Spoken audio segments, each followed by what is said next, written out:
Team Ovaitine. Hello everyone, we are Team Ovaitine. My name is Wilson. I'm Donald. I'm William. I'm Ryan Liu.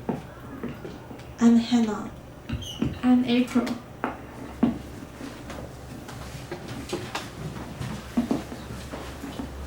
Nowadays, cell phone has become a part of our daily life, affecting several aspects, including the relationship between family and friends, academic performance, and even our mental position. Thus, we ask the questions about how deep our interviewees rely on the cell phone, and the topic of online classes and the dating apps, in order to compare the phone use between foreigners and the locals. This is our outline. First of all, we will talk about the profile of our interviewees. We interview 80 people in total, including 13 international students and 5 Taiwanese. Next, we will analyze our data in form of pie charts and bar charts. In the end, we will talk about the reflection and what we have learned through the interview as our conclusion. Now, let's welcome Hannah.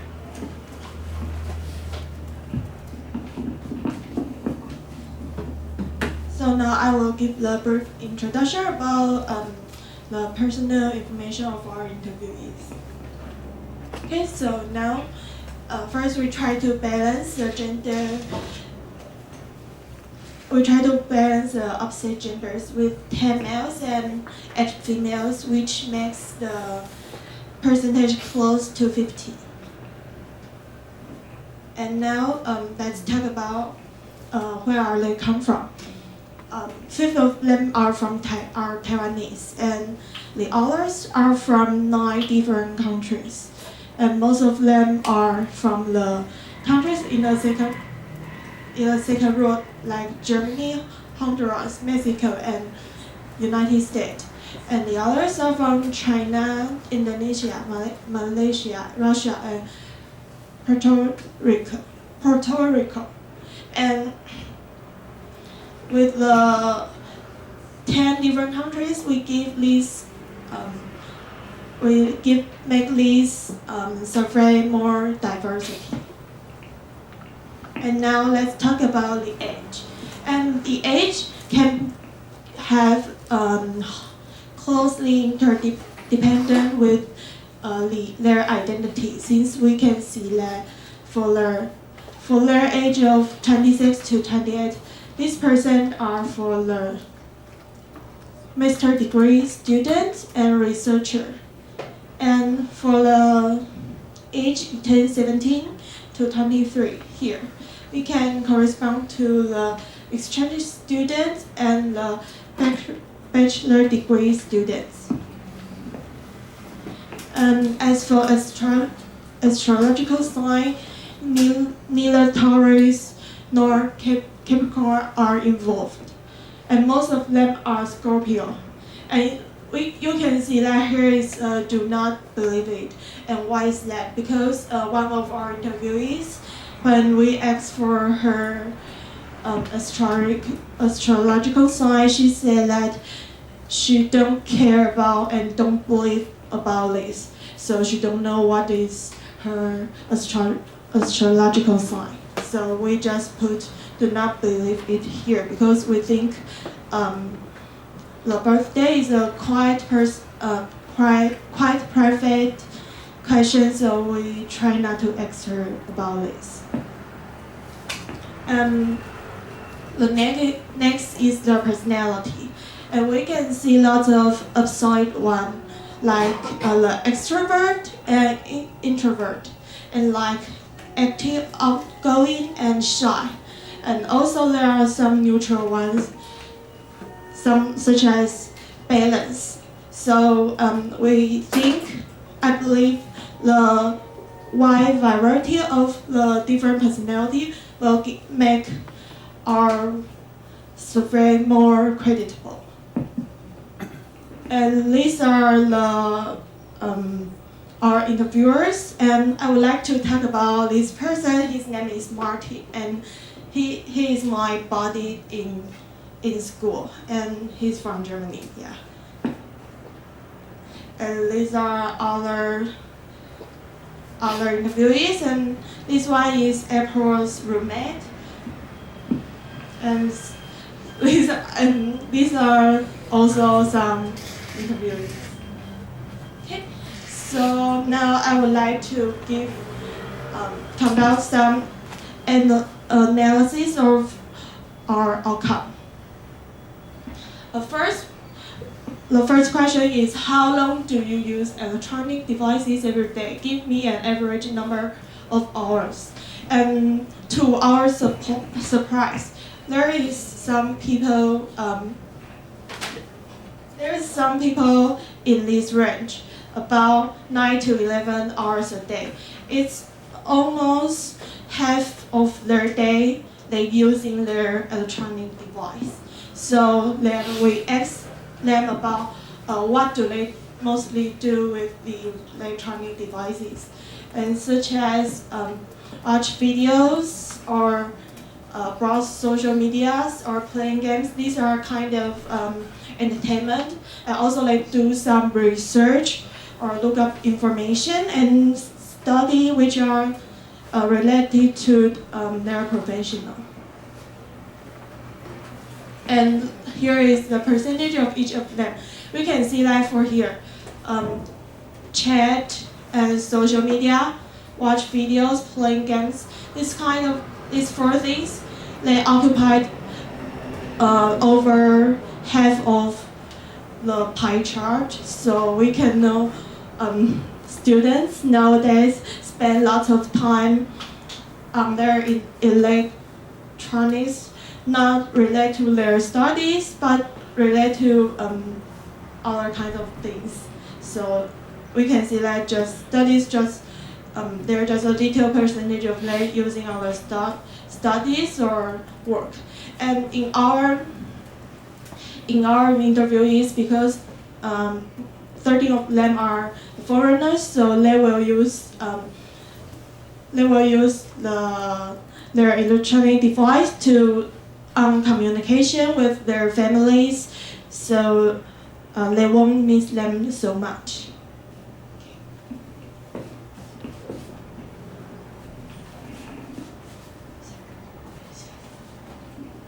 Okay, so I'm going to talk about how old were you when you got your first cell phone. About the cell phone, actually have some interviewees ask the question that is mobile phone or smartphone. But our survey is for electronic devices and internet addiction. So it is smartphone. So as you see the bar, the category is about 10 to 15 years old. For Taiwan, I think it makes sense because actually when you get to the junior high school, we have more work and study, or you will hang out with friends just like far away in a distance for your home. So you can text messages or make phone calls for your parents and also search the information online. Okay, so how many electronic devices did you own? About this question, most people have two electronic devices, including the smartphone and laptop. In NCCU, I think it is very important to have cell phone and laptop because when you check mail or you work for the PPT or something else, you can use laptop. And when you communicate with friends or just make phone calls, you need your smartphone.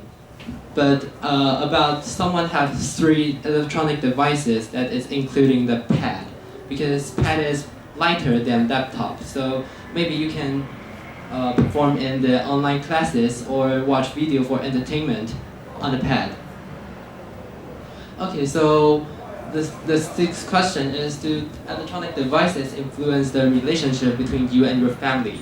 Well, for the 18 interviewees, there are 13 said it does, because many people come to Taiwan in NCCU and they live very, very far away. So with the internet, they can communicate with their family and just stay in contact with them. And about the people who says no, actually they don't think that for smartphone they can influence the relationship. Okay, the next question is: did you like to interact people through internet or just in reality? Most of the people say reality is better, because you can see facial expression or gesture in reality.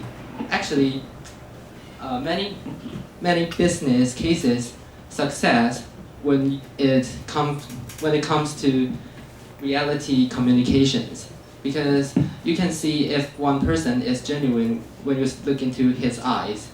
And about the the rest of the people, they think in reality and through internet is okay, because for the purpose, if you achieve your purpose, it doesn't matter if you do it online or in reality.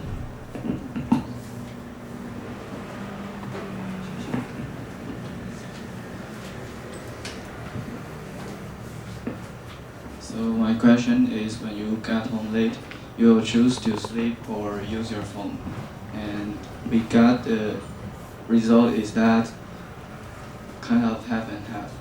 The people choose to sleep after get back home is because they say they are just finished their whole day work, so they need to take more rest, and they are not willing to put too much time on phones because they think using phone is an unmeaningful things in their life. And the 8 people choose to use their phone after get home is because they think they need to check their email after work so they can do their work at home.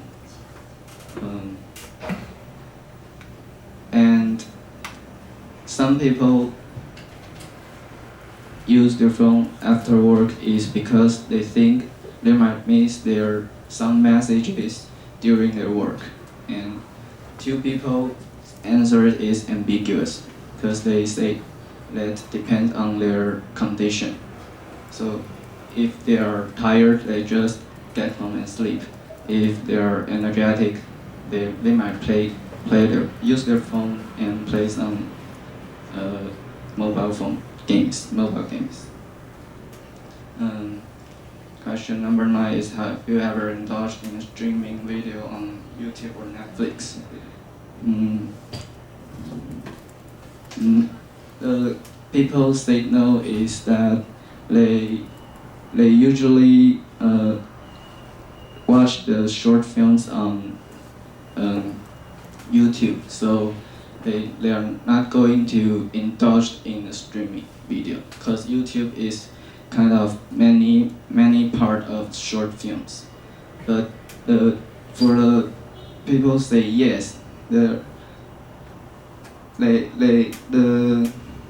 people say yes, they watch the streaming videos by Netflix is because there are more a series of streaming of videos on the Netflix. So once you saw one videos, you might keep watching it to finish the series. Question number 10 is, do you like sharing your life anytime and anywhere through social media? The result is beyond my expectation because in terms of myself, I like to share my life on my IG stories, and the people say no is because they think these might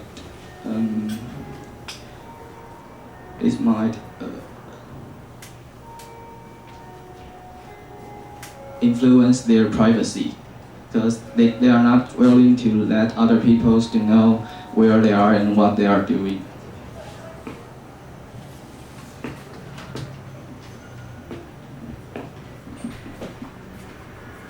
Okay, so the next question is, if you were going to live without the cell phone for a week, what would you feel about it? So I serve like 18 people, right? But half of them feels okay or fine because they think that not having cell phones, there's just some of the functions or some apps like alarm, like surfing, internet, some they use it that cannot be used, so they think it's okay. And half of them thinks they feels anxious because they're gonna live a different life and maybe not having contacting friends if they do not have phones. And only 3 people feels better because they think that social media or maybe the task the school gave them the task homework, they need to use it by finishing by laptops. If they don't have those things, they'll feel better. They think they relieves their pressure. And what social media do you use the most? How long do you use it?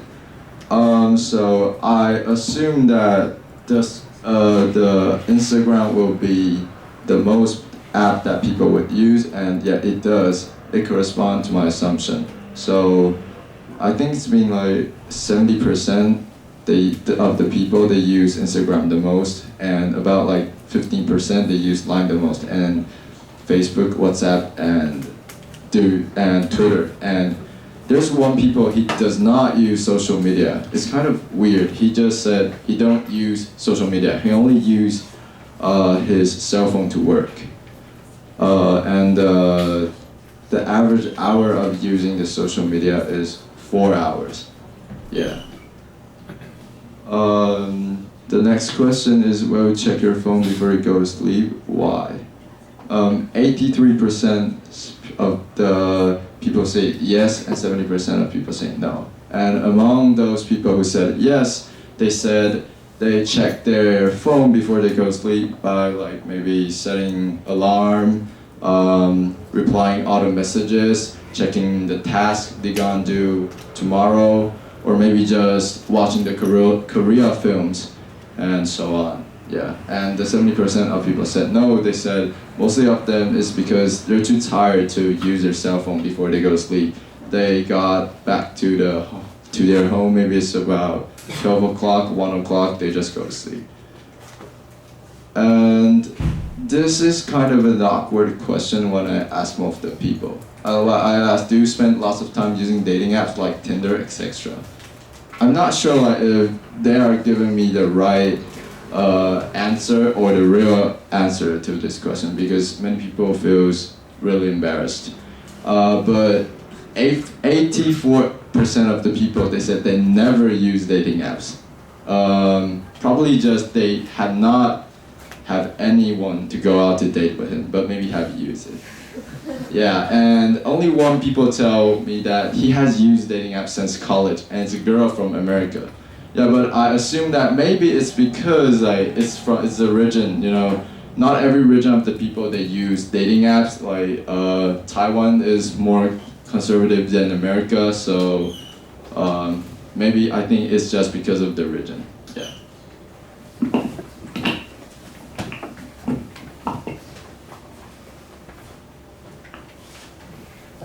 Okay, for question 15, have you ever taken online class?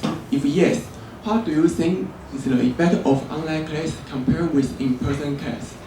And based on our result, most of people like in-person class because they think the class are efficient. And only 3 people like online class because it's convenient. The result is the same as our expectation. Yes. For question 16, do you think you are an internet addict? And according to our result, the pie charts show that there are up to 84% people say no, and only a little people say yes. And the result is out of our expectation. And because we think in this area, maybe there will be lots of people in internet addicts. For question 17, what percentage of people you know are internet addicts? The bar chart is everyone's answer, and from the pie chart, we can see most of people think less than 50% of people they now are internet addicts. and the result is also out of our expectations. So above two questions, maybe we can say there are lots of students in NCCU study hard.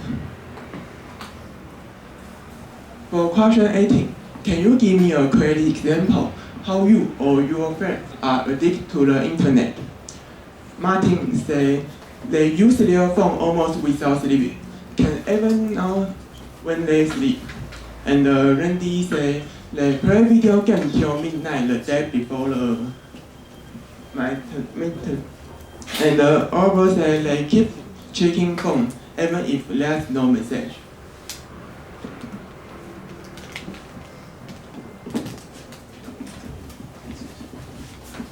After the research, we found that although the time and the use on the internet differ from one to another, like some people spend more time on studying while others spend more time on socializing, the internet has played an important role in our daily life. And it's obvious that internet addiction has become a global phenomenon. However, according to our research data, most people don't think they are addicted to the internet. For example, one of our interviewees told us her experience. She said one time she has broken her phone and cannot got repaired immediately. And she got very anxious and kept borrow her friend's phone to check her social media.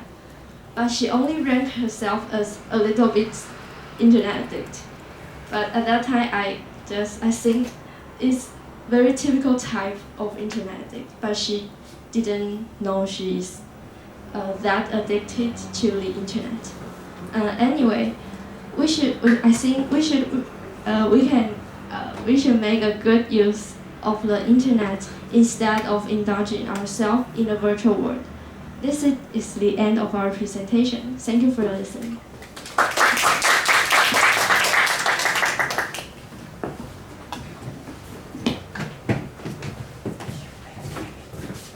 It's Q&A time.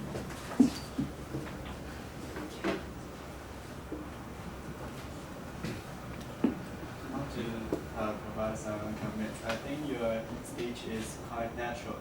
I won't feel some awkwardness in this whole process. I think it's great. And I think the presentation you put the graph together to make comparison is also great. And just one problem, the early stage of the slide have a lot of words in one page, and I think you can sort it in like categories to make it more clear. Oh, okay. Thank you. Good. I think it's a constructive comment. Can we have another speaker? Yes. I think in the first stage, the pie charts of the astrological sign and the nationality, you can put the words by the different colors of the pie chart, because there are too many categories, and I have to recognize the color, and it is uncomfortable for the audience to recognize it.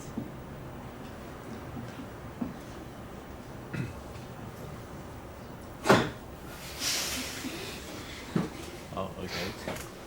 So, any other questions or comments? The other teams? How about Team Design? Any questions or comments from your team?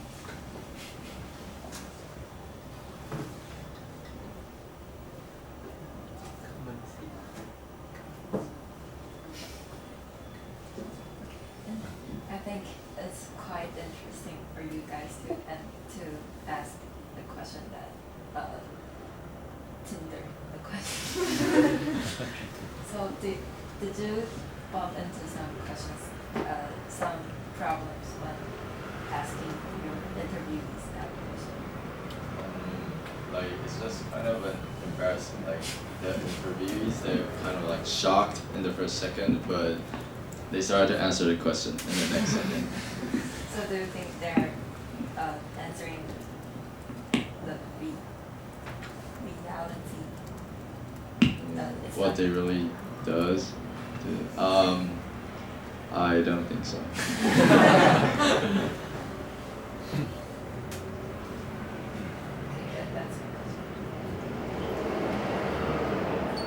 I have a question. So, according to the survey results, do you think that local students are more addicted to the internet compared with the foreign students? I think even for international students, the situation is different because me and Hannah, the student we interviewed, they spend a lot of time on studying, but when we ask them, they say most students say they are addicted to social media. So maybe addiction to social media is more prevalent. Yes. So any questions or comments? Okay, then thank you very much.